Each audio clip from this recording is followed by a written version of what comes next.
So hi friends, welcome to my video. इस video में मैं अपने शिफ्ट के बारे में आपको बताऊंगा कि मेरा 5 अप्रैल का शिफ्ट 1 था, मॉर्निंग शिफ्ट। सो उसके अंदर कैसे क्या सवाल थे, उसके अंदर मेरी क्या अटेम्प्टिंग स्ट्रेटजीज थी, कैसे सवाल थे, मेरा क्या रिएक्शंस था सवाल को देख के, and what are my predictions regarding that paper कि उसके अंदर क्या क्या परसेंटाइल कितने कितना नंबर पे होगी।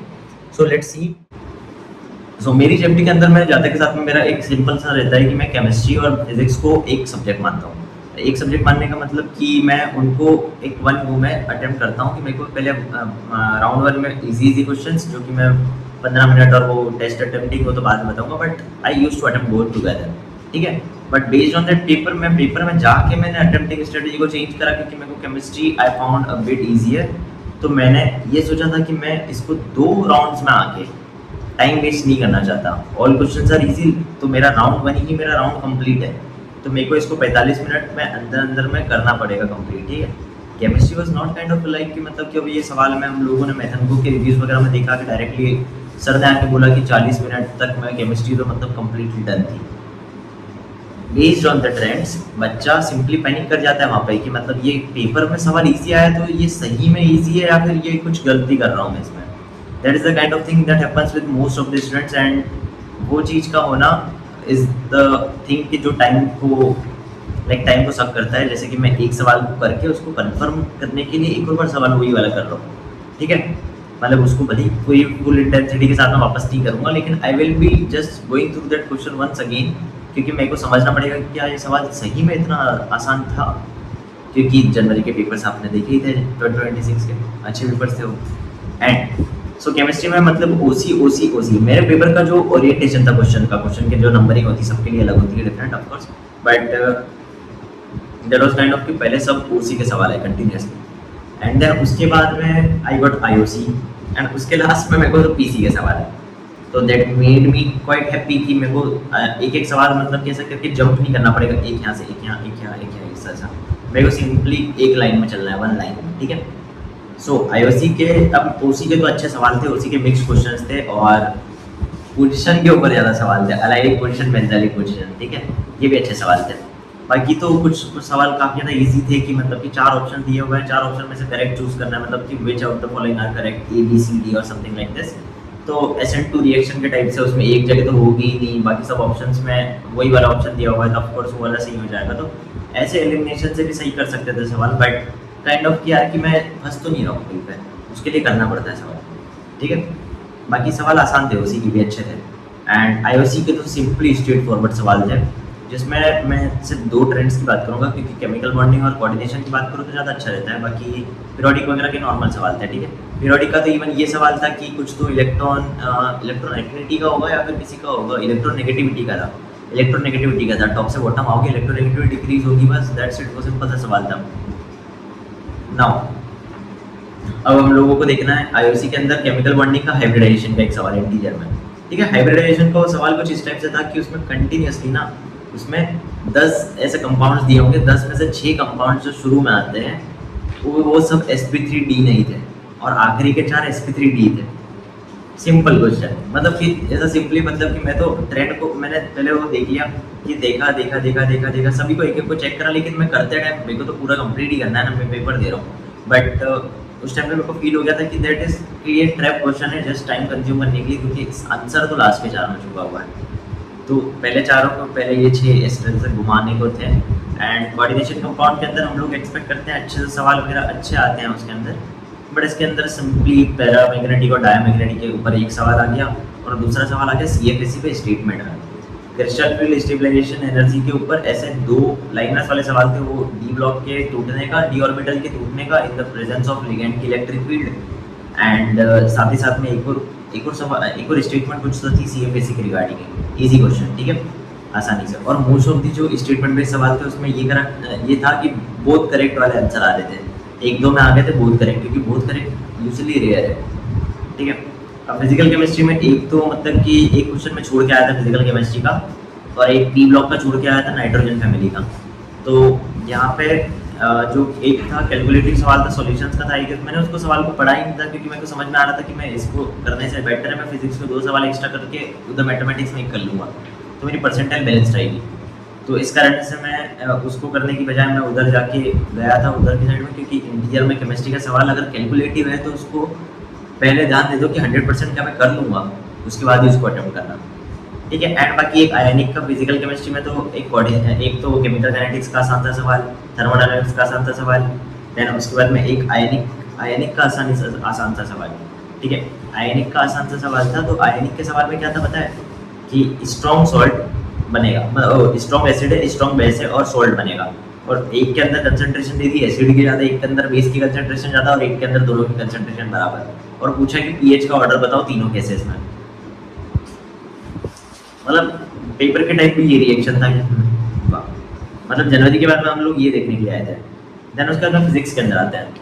फिजिक्स के अंदर मेरे को 2 साल हो गए, मैंने फिजिक्स के अंदर वो कंजर्वेटिव सवाल नहीं देखे, ऑर्थोडॉक्स सवाल काइंड ऑफ कैसे कि जो आ रहा है टेंशन वगैरह हो गया, ये ब्लॉक हो गया, ये ब्लॉक हो गया, उसके अंदर टेंशन बताओ, फिर ये इस टाइप से यहाँ पे एक रो कनेक्ट है, यहाँ पे ब्लॉक है, फिर उसके बाद रो आ गई, फिर दूसरा रो, फिर T1 बताओ, T2 बताओ, you can clearly visualize that question, ठीक है। ऐसे काइंड ऑफ सवाल 2 सालों से नहीं दिख रहे थे, बट इसमें आए हैं। इसमें मैं पूरा देख रहा हूँ कि ये सवाल तो मतलब ऐसे हैं कि जो बहुत ही ज़्यादा मतलब ऑर्थोडॉक्स है कि सीधा सिंपल से सवाल आ रहे हैं। बाकी एक सवाल क्या था कि a ball has been dropped from 18 meter of height, from where it is dropped at rest, ठीक है। रेस्ट पे इसको ड्रॉप करा गया 1 सेकंड, मतलब फाइंड द डिस्प्लेसमेंट नहीं, find the height from the ground जब उसकी वेलोसिटी इसके बराबर हो जाए, ग्रेविटेशन एक्सेलरेशन के बराबर हो जाए, 1 सेकंड में जी हो जाएगा। तो यानी कि वही कि मतलब कि 10 का स्क्वायर माइनस 0 का square equals to 2 into 10 into s, 10 से 10 मरा, 2 से 10 गया, 5 बचा, 13 आंसर, 13 आंसर था उसका। तो ऐसे भी सवाल थे हमारे पेपर में काफ़ी ज़्यादा इजी वन लाइनर्स, एक दो थोड़े ठीक ठाक सवाल थे, लेकिन वो ठीक ठाक सवाल भी मेरे को याद नहीं आ रहे, क्योंकि मैं पेपर वीडियो कब बना रहा हूँ सीरियसली। आज what is time right now, करीब रात के 2 बज रहे हैं, एंड 8 तारीख है आज, ठीक है। एंड नाउ एक तो बहुत ही ज़्यादा मतलब कि इजी सा डिस्प्लेसमेंट करंट का सवाल था हम लोगों के, उसमें डिस्प्लेसमेंट करंट का सवाल कैसे है, Q इक्वल्स टू CV से होता है, मतलब कि डिस्प्लेसमेंट करंट जो होता है जो कैपेसिटर के अंदर होता है वो कंडक्शन करंट के बराबर होता है। तो सिंपली आप उसको डिफरेंशिएट कर देते तो आंसर आ ही गया था। उसमें rate of change of voltage पूछा था और rate of change of charge दिया हुआ था dQ/dt। Now what is the next कि अब हमारे पास में लॉजिक गेट का भी एक इजी सा सवाल था। लॉजिक गेट का तो इतना इजी दिया था, मतलब मैं सेमीकंडक्टर का, मैं सीरियसली यार मैं 6 घंटे के लेक्चर्स, लाइक नॉट 6 घंटे, एक 3 घंटे लेक्चर है सलीम सर का, एक 2 घंटे और एक 2 घंटे, तो 5, 6, 7 और रिकॉर्डेड लेक्चर, तो 7 घंटे के लेक्चर 10 घंटे, इतना देखे गया उस चैप्टर को। और सवाल आया लॉजिक गेट से जो मेरा 3 साल से मेरे को पढ़ने की भी जरूरत नहीं पड़ रही, उसको इतना स्ट्रॉन्ग था।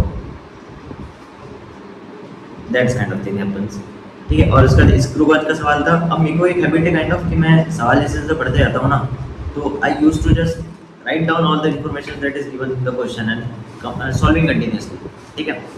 सो मैं उसको कर रहा हूँ सवाल को, उसमें स्क्रूबाज का सवाल है, उसमें ये वो दे दिया मैंने, उसमें पहले देख लिया कि यार इसमें ये दिया हुआ है तो पॉजिटिव एरर है, तो हम लोग पॉजिटिव एरर को 0.07 कंसिडर मतलब कि कैलकुलेट कर लेते हैं, तो बाद में हमको काम आएगा, ठीक है। कैलकुलेट करा, आखिरी लाइन देखी वो, और आखिरी लाइन में मतलब लाइन नहीं है लास्ट में, डायरेक्ट ऑप्शन में लाइन है कि इतना इतना पॉजिटिव एरर है, इतना इतना इतना, तो सवाल वहीं खत्म हो गया।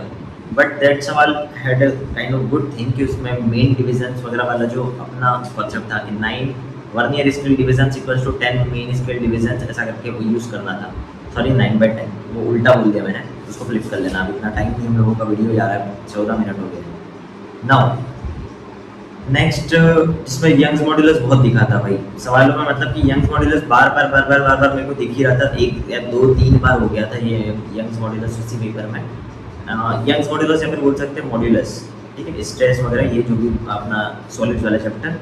करंट इलेक्ट्रिसिटी का सिंपल सा बैटरी कनेक्शन वाला सवाल था।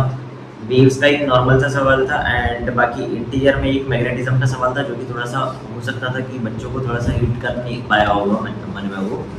सो उसमें सिंपली आपको Q V क्रॉस B करना था, तो I वाले कंपोनेंट से J वाला बनेगा और K वाले कंपोनेंट से J वाला बन जाएगा, I वाला बन जाएगा। तो ऐसे करके तुमको थोड़ा सा दिमाग लगाना था, वो मतलब मेरे को एग्जैक्टली सवाल ध्यान नहीं आ रहा, बट वो वैसे करके आ जाता, ठीक है। और उसमें Q और V की वैल्यू आ जाती, just you have to substitute and तुम्हारा आंसर आ जाता। आसान सवाल था वो भी।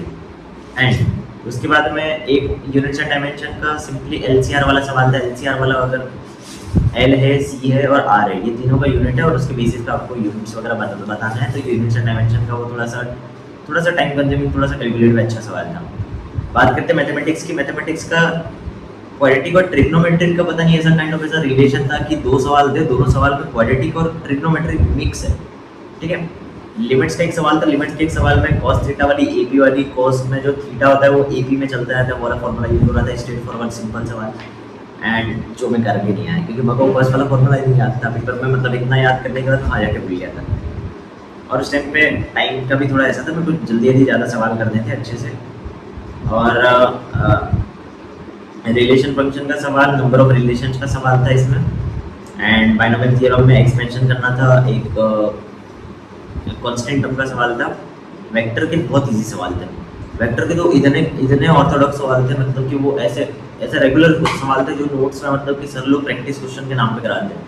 एंड 3D के तो इतने less calculative. 3D was quite calculative since last 2 years in the 2025 as well in both the shifts. They are की शिफ्ट 1 शिफ्ट 2 दोनों, सेशन 1 सेशन 2 दोनों, एंड एज वेल एज 2026 के अंदर जनवरी में भी। बट स्टिल इसके अंदर काफ़ी ज़्यादा आसान सवाल थे इसके यहाँ पे 3D के। सिंपली और वो डिस्टेंस के स्क्वायर पूछ रहा था बार बार। ये डिस्टेंस का स्क्वायर बताओ, ये एरिया का स्क्वायर बताओ, ये बताओ, वो बताओ। काफ़ी ज़्यादा इजी क्वेश्चन थे, ठीक है। Now conic section was dam easy in this paper, क्योंकि कोनिक सेक्शन पिछले 4 जेईई मेंस के अंदर कभी इतना इजी नहीं पूछा गया जितना इस पेपर के अंदर था। काइंड ऑफ मे बी वो 2025 की 24 जनवरी शिफ्ट 1 के अंदर इतना आसान कोनिक सेक्शन का सवाल थे, लेकिन इसके अंदर उससे भी ज़्यादा आसान लगे मेरे को, ठीक है। कम थे लेकिन आसान। एंड डिटरमिनेंट्स का 3 इक्वेशन का क्रैमर्स रूल का सवाल, और एक शायद था एक ट्रायंगल के प्रॉपर्टीज के ऊपर भी सवाल था, वो ऑर्थो सेंटर, सर्कम सेंटर, इन सेंटर वगैरह, ये वाला काइंड ऑफ टॉपिक का था। सो इस तरह से सवाल का डिस्कशन तो हम लोगों का हो गया। अब यहाँ पे आप लोग क्या क्या प्रेडिक्शन इस पेपर के लगा सकते हैं। This paper was quite similar as 24 January shift 2 का पेपर, ऑलमोस्ट सेम। एक वो 2025 में पेपर 22 तारीख को, 23 तारीख को, 24 को, थर्ड डे शिफ्ट 2, ठीक है।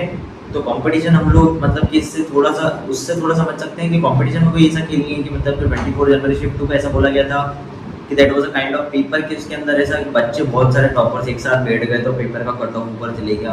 That was not the thing. Paper आसान था, पेपर वाज क्वाइट डूएबल। सो इसमें क्या होता है काइंड ऑफ कि हम लोग फिजिक्स को कंसिडरेशन में लेंगे, फिजिक्स, केमिस्ट्री और मैथमेटिक्स को पहले, और उसके बाद में ओवरऑल परसेंटाइल डिटेक्टर मतलब कि वो प्रेडिक्शन देख लेंगे। सो फिजिक्स के अंदर 99 परसेंटाइल के लिए मैं बोल के चल रहा हूँ 83 से 85 मार्क्स, 83 से 85 मार्क्स के अंदर 99 परसेंटाइल आएगी। 85 मार्क्स 83, ठीक है। एंड केमिस्ट्री के अंदर 76 मार्क्स मेरा प्रेडिक्शन है, 76 मार्क्स का। As you can see 76 marks का प्रेडिक्शन है इसके लिए 99 परसेंटाइल के लिए। एंड मैथमेटिक्स के अंदर I am giving the prediction of 43 से लेके 48 नंबर में 99 परसेंटाइल आएगी। एंड केमिस्ट्री का वेरिएशन थोड़ा 80 मार्क्स, 80 से 70 के बीच में जा सकता है, 70 से 80 के बीच में, डिपेंडिंग ऑन कि ट्रिकी क्वेश्चंस कितने थे उसके अंदर। बच्चों के नेगेटिव भी आते हैं, मेरे भी आ सकते हैं of course. And then we are getting 185 से लेके 193 नंबर के बीच में इसमें 99 परसेंटाइल होने वाली है शिफ्ट के अंदर। 5 अप्रैल शिफ्ट 1 मॉर्निंग शिफ्ट, ठीक है। आज 8 तारीख है। लेट्स सी कि हमारा प्रेडिक्शन कितना है, ज़्यादा मतलब कि हम लोगों के जितना एक्सपीरियंस है, दैट कैलकुलेशंस एंड ऑल, वो कितना वर्क करती है, वो रिजल्ट के दिन पता चलेगा। पता नहीं रिजल्ट आई थिंक सो 8 तारीख के बाद में 7 दिन के बाद लगभग 12 या 13 तारीख को तो रिस्पॉन्स शीट आएगी, एंड 18-19 तारीख तक रिजल्ट आएगा। सो लेट्स सी कि हम लोगों का क्या होता है, प्रेडिक्शन कितना सही आता है, and what is the percentile of mine, वो भी देखेंगे। सो मैं अपने सवालों का बता दूं, सवालों की गिनती बता दूं कितनी करके आया हूँ। मैं केमिस्ट्री के अंदर 23 सवाल करके आया हूँ, फिजिक्स के अंदर 25 क्वेश्चंस, एंड मैथमेटिक्स के अंदर 9 क्वेश्चन, 9 सवाल बस। क्योंकि मेरा क्या हुआ था कि पेपर के अंदर 3-4 सवालों में मैंने ज़्यादा ही टाइम दे दिया था जो कि कैलकुलस वाला पार्ट था, and I was unable to get till the final answer of that सवाल। तो इस कारण से मैंने उसको छोड़ दिया था। तो प्रोबेबिलिटी का भी अच्छा सवाल था, प्रोबेबिलिटी का तो बहुत तगड़ा सवाल था। वो बाद में डिस्कस करेंगे क्योंकि वीडियो चले गया 20 मिनट का, तुम लोग सुनना प्रेफर नहीं करोगे इतने मिनट तक। ठीक है, will meet in the next video, till then bye bye.